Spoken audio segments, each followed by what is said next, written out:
Back in bold with the one and only Mr. Graham in your habitat, the cigar lounge here, and I'm quite impressed. This one, I walked in there, a lot of people downstairs. I already met this nice fellow over here, another Peruvian over there, but we're going to do a quick initial first impressions with the cigar of Curitiba. Now, you've been here for some weeks. I arrived yesterday, but I'm staying for 6 months, and so far, I like what I see. But Graham, walk me through, before you came here and now that you're here, differences and similarities. First up, the dynamic duo is back. We're missing Mr. Zach Rapensky here. But yeah, I mean, first impressions to what it is, actually pretty similar. When I initially chose Curitiba, I was thinking a few things. I was looking for an area that had nice restaurants, a bit more Euro vibe, relatively safe, hits all that. I like it a lot. I mean, we're going to get into obviously a lot more details on kind of what it's like here, living here, everything. But overall, man, I mean, to say first impressions, I'm going to say on par with what I thought, and actually very good. That's really my bottom line on kind of first impressions here. Yeah, right out the gate when I came from the airport, I saw the infrastructure. It felt a lot different than the Northeast. I was just in Fortaleza. We're in this Batel type area where I guess is kind of the fancier luxury spots, and I walked here with all my electronics, not an issue, even though it's dark out. Didn't feel safe whatsoever. I definitely see the skin tone difference here. Like you can see a lot more European looking. I heard Parana has the biggest Polish population, like maybe outside of Europe. Because there's a lot in Germany, but the New World, there's a lot of Poles here. So I can see that. And we're talking to this guy over here. He says he's got Polish blood, German blood. So it's very kind of like the stereotypes you hear. Like, okay, Curitiba's safe. It's more European. This area, we were just chatting about it. It kind of reminds you of Palermo, Soho. Yeah, so if we talk about kind of Batel and Curitiba, like from what it reminds me of and kind of what it's like, very much for me a Buenos Aires light in some ways. I mean, it's different. It's Brazil, it's Portuguese, it's different, but in many ways it's similar. You have kind of the European vibe. You have this Batel area that is kind of reminiscent of a Palermo Soho, Palermo Hollywood. And the one thing I'm going to say about Curitiba, the first thing I'm going to say is a huge pro, and we're going to touch deeper, but the first huge pro of Curitiba, the service is really good here for Latin America. You're going to notice the more you spend time here, like, this is not a Ascension Paraguay level of service. This is not honestly, Buenos Aires level service. This is like a very, very good place for service. You go to a restaurant, good service. You go to the cigar lounge, good service. That, and then also the service level is like a Europe light, or like a first world light, I'll say. The second thing that's kind of like also a first world or whatever light is just the following rules. Like, you're going to find here on the roads, people drive more or less civilized. People act more or less civilized. It's a very livable place, I would say. Very livable. Not the most exciting, but very livable. Yeah, I was picked up by my team, and compared to the last time I did this in Brazil, the atmosphere from them was a lot more calm and not, energetic, which I like, the nice welcoming, but it was very more reserved, and I was kind of, surprised by that. I have seen a lot of some homeless people. On the way here, we stopped at Habibi's, little pizza joint, and I saw a white Brazilian homeless person. I haven't seen that, for a while. It reminded me of Buenos Aires. You see that all the time. But even on the streets in these Batels, I see some guys and whatnot, but it doesn't feel too on edge. The streets do feel clean. You have freaking modern buildings all over here too, mixed in with some colonials in this area. But I'm trying to kind of relate it to Floripa, but I think the vibes are a lot different, obviously, because Floripa, big vacation place. Of course, a lot of different people from Brazil moved to Floripa. Like, more of like the natives or the locals of that area are off the island. So I don't know how, this is my first real taste of like southern Brazil. Belo Horizonte is not like southern in my opinion, kind of vibe it is. And yeah, so far, I mean, the weather is obviously colder, okay, but it's like 70, and when the sun was out, for a decent chunk of the day, it felt fine. This is why I got an indoor pool. Thank God. I need to swim every day, but it's definitely European climate for sure. For sure. I guess we'll hit probably on the major topics. We'll go ahead and safety, kind of vibe, etc. I'll hit quickly on kind of something interesting here. You always hear that the south of Brazil, at least I always hear, that a lot more wealthier. I will say from my experience so far, my 2 weeks so far, that is a 1,000% fact. I mean, even like I've seen a Ferrari here, I see Porsches all the time. Cybertruck right outside the Really? Hard Rock. A That's freaking crazy. Cybertruck. I'm not, yeah, like you see money here. There's a lot of money here. It has in many ways in many ways it's not quite in many ways a first world feel. Like, and you can even where we are right now. Where we are right now, it's filled with people in this place where the Sky Lounge that have a lot of money, do well. It's interesting. It's a lot more. Yeah, it's just an interesting vibe. Like you'll notice visible wealth here, and it seems like the safety must be at least solid in the sense that people are totally comfortable. Driving a fucking $200,000 car here, right? And they're driving. I've seen them at like midnight, 1 in the morning. It's interesting. It's very lot of wealth here, which I guess you'd expect, but it's definitely true and held up. That's not even a $200,000 car with all the tariffs they put on there. That freaking Maserati's like 400 grand. No financing either, so they're buying it cash. A point on that, and going back in that service too, is that cafe culture, and it's a huge Brazilian chain here. Very nice, good Wi-Fi. People are working there all the time. The service was fantastic, but the biggest thing I noticed, and I tweet about this, I tried to airdrop something to my MacBook. There's 5 other MacBook Mac Airs on the thing in the cafe. I mean, it's rare to see that anywhere in Latin America. Yeah. He's got a MacBook. I mean, yeah. And getting these products in, like, you have to go buy them in Miami. You have to go buy them in Assumption. Like, you don't buy them in Brazil because there's 2-3x the price, right? So, and for a lot of people, I mean, the average salary is like $330 a month. So think about buying a MacBook, 6 months of the year basically is what it's going to, cost. So yeah, I can see the wealth. I've seen nice cars too. Like I said, the Cybertruck outside of the Hard Rock Cafe. I mean, what the fuck? I've never seen a Cybertruck in Latin America, right? So, okay, cost of living. So Graham, been here longer. You rent your own place. I'm blessed. I got mine thrown at me. Which mine, I mean, right around the corner. Yeah. Beautiful building, rooftop, pool, huge asado room. Doorman, all that. And I think they're paying $600 a month, but it's a long-term lease. Okay, so now, probably an Airbnb, $900 maybe. What are you paying and what are you getting for accommodation? Yours will be nicer. Yours will be nicer because I'm paying 600 USD on Airbnb, maybe 650, but 600 something. Solid place. I'm in Batel as well. Batel's the nicest area. 600 USD. My place is a 1-bed, 1-bath, big balcony, relatively modern place. It doesn't blow you away. It's not bad. It's pretty in the middle. That's what I'm paying. That's what I have. Now, as far as other cost of living,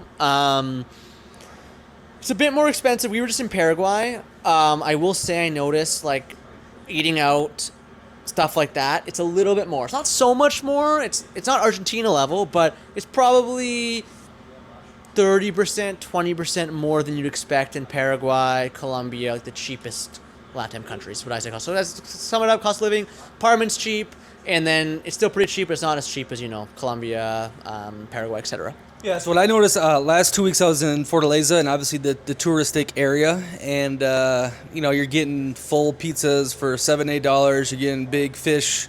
With the rice, the beans, all the sides for, $25, $20, on the beach. So, I mean, those are good prices. I lived in João Pessoa, spent a lot of time in Floripa, Belo Horizonte, and I'm telling you, I thought Curitiba was going to be kind of more spendier than those places. Then again, I was in João Pessoa when it was 4 or 5 to 1. Yeah. Now it's almost 6 to 1. But, I mean, dude, it feels just as cheap as, up north in Fortaleza. Again, I was in the touristic area, so maybe that's why. But like today, I mean, I go to the coffee place and it's like $3 for the cappuccino, whatever. But you get the eggs Benedict and all that for $8 full menu. And this is Cafe Cultura. This is like a big chain, like a Starbucks type thing. So they can raise the prices. But so far, I've been shocked about usually in the South Brazil, it is there's more wealth down here, so you got to spend more. But compared to the Northeast, when I lived there in the last 2 weeks, it's not that much different. I hate the topic because a lot of you horny bastards love to talk about it, and I did too a lot. When I was starting off traveling, I think it's and off camera. But the woman. So obviously, I just came here. I can't say much. Graham is in a relationship. Yeah, people know that. And but just walking around, what would have been your observations? So, I'm in a relationship, but I will say, walking around eye test. Girls here are very good looking. It's a rare thing to find. You're gonna find here, not many. I'm not. It's not. Don't expect everywhere, but I have seen them. I will tell you, I've seen them. I have seen some Aryan Latinas. I will coin that term. I've seen some Aryan Latinas. Like, it's a very weird experience. Imagine that. Like, imagine seeing she looks German or like whatever, blonde hair, blue eyes, Brazilian body. I think for a lot of the men out here doing the traveling, that's probably like kind of like an ideal scenario. But yeah, you're gonna you see a few of those, not many, but you see a few like totally like fucking blonde, like look European. Then you see a lot of kind of like white Latinas. They're still have the Brazilian tinge, but they're kind of white Latinas. So dating, can't say for sure. I can say girls here are very good looking. I was very good looking, and I would guess and lay a wager that from a quote unquote difficulty perspective, it's probably kind of a walk in the park would be my guess here, just from the vibe of talking to girls and stuff, just randomly like. But that's a guess. But yeah, man, dating good looking girls, and I would assume it's probably not the hardest place to date. I will say with the vibe, like the people have been very friendly to me, whether it's at the cafe or walking around, my doorman. Like I said, there was a little coldness when I first came here with the welcoming, but now, I'm smiling, and there's English. The cafe culture, they were speaking English. Our amigo right here is speaking English. He's more of a traveler, but yeah, I've actually heard a lot of English, and then kind of like, oh, what are you doing here? Like there's not a huge gringo presence necessarily in Curitiba, especially around this time, when it gets colder. We're getting into the winter. But, yeah, my eyes, they'll be on the lookout pretty soon. But from what you said and kind of what I've seen, I think it's a good spot if you're that Mr. Single Man and need to do what you need to do. All right, so we both came from Paraguay and very impressed with that Del Sol shopping and the deli markets. I mean, great freaking food, dirt cheap. Before that, in Argentina with the butchers, getting the good meat. The rest of the stuff, I don't think it was that good in Argentina, but the meat, the vino, amazing. Now, have you experienced the Brazilian grocery stores in Curitiba, and tell me how they are? I have, and I actually wish that I had not. They're not good here, to be honest. I will say, we've been to two. Both of them are absolutely horrible. I would not want my worst enemy to shop there. They're not good. They're really not good.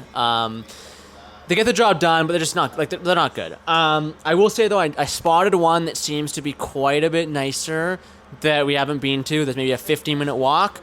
I'll check it out. So I can't tell you conclusively. I can tell you the two I've been to, not ideal. Don't recommend, but there might be a chain here that's good because I've seen one online. That's kind of my thoughts on the grocery stores. From my time living in Brazil, I only iFood, or now that I learned Rappi's here, I use Rappi. Like it's almost like cheaper to do that than go to these grocery stores. Like the prices aren't dirt cheap in the Brazilian grocery stores, so I just order food, or go out, and that's cheap. I think iFood and Rappi, you can get a lot of stuff delivered for pennies on the dollar. It's a little slow. It depends where you're at. I gotta try it here, but in the north, like sometimes it's like, what the hell? It's been 2 hours. Where's my stuff at? Right? That's more the beleza down, chilled vibe, which I felt already here is more. People are moving, people are shaking. It's not Hakuna Matata, lay by the beach, drink a coconut at all. But Brazilian, groceries, and there's an obesity epidemic, going on in Brazil. People keep getting fatter and fatter. I think there's a lot of poison, GMOs in the food and whatnot. So if you're into cooking and doing all that, you better find some local butcher or go to some really natural market thing. But when you go to those aren't cheap. Those are way more expensive than European markets. That's not where you're going to get cheap stuff. Groceries, I think if you're going to do barbecues, okay, you go get the meat or acai. Acai is very good to buy in bulk in these grocery stores. Anything else, I would just order iFood, unfortunately. Let's hit now on some kind of miscellaneous, and then I think we're going to probably wrap up with kind of the kind of end of kind of our final thoughts. But a few miscellaneous things I'm going to hit on that are good about Brazil, or about Curitiba, sorry. First thing, this is a very weird thing, but you kind of touched on a little bit, and it's actually that the work culture is really good in Curitiba. I was always saying that in Paraguay it's great, and it's true. It's like it's great. It's like you feel chill, the vibe, this just focus. But I'm gonna say I think I actually like and am more productive working in Curitiba. And the reason why is it's like there's more energy in the air. If people are doing shit, people are making money, people are.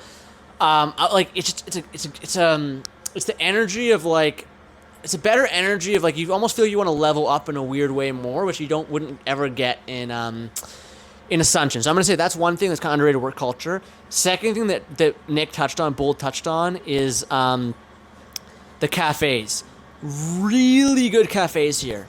Like Assumption has a few, but really good cafes. There's one called Negrita that's really good.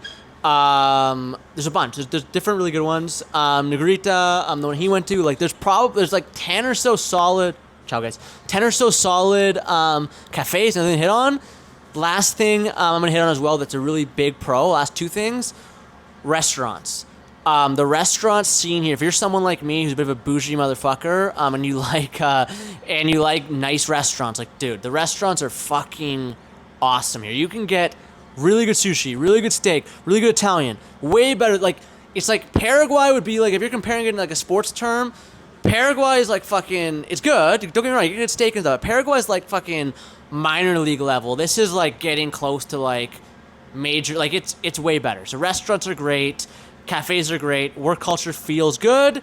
Last thing I'm going to say as well on the entertainment side, if you're someone that likes going to, nice cocktail bars, cigar lounges, very solid. Very, very solid option of kind of like nice cocktail bars. Very, very solid option of cigar lounge. You can buy all the Cubans. It's good for that. That's kind of my miscellaneous, and I think you might have some because you just arrived, and then maybe we'll wrap up on kind of our final thoughts. Wait. Compare that to Sao Paulo. Well, I mean, Sao Paulo is definitely better. So if I have to compare the restaurant scene in Curitiba to the restaurant scene in Sao Paulo is definitely better. Only because Sao Paulo is like the New York in a way of, you know what I mean? Like it's a massive city, massive GDP, all these things. But this is everything you need. Like if you're someone that likes, for example, very nice sushi, you can get it here. You cannot get that in Paraguay. If you like really you like good Thai food, you can get it. Like really any single type of food. The majority shawarma is good here, which is rare for Latin. Like any type of food you want, you can get. It's just Sao Paulo has that, plus obviously now 10x the population. We make a comparison for food and for all that. Yeah, it was crazy. The dude that picked me up, he owns the shawarma shop right nearby. I bet you've been there, the Arabic food. But yeah, I think that's a good thing. I'll come up with some more stuff probably after a month here. And but yeah, so far so good. Besides the weather, but I can make do with that, right? So, hi Graham, great to see you again. You got me back on the cigars, but I've been saying for a while before I turn 30, I'm done smoking cigarettes. I haven't smoked a cigarette for like 2 years, but I said I'm gonna go back to the cigars one day or not, and I miss this vibe, man. We talked about it in our podcast. Like you go in here, it's calm, you meet new people. Right there. Yeah, it's a Kuna Matata. So, all right, guys, until the next one, live bold.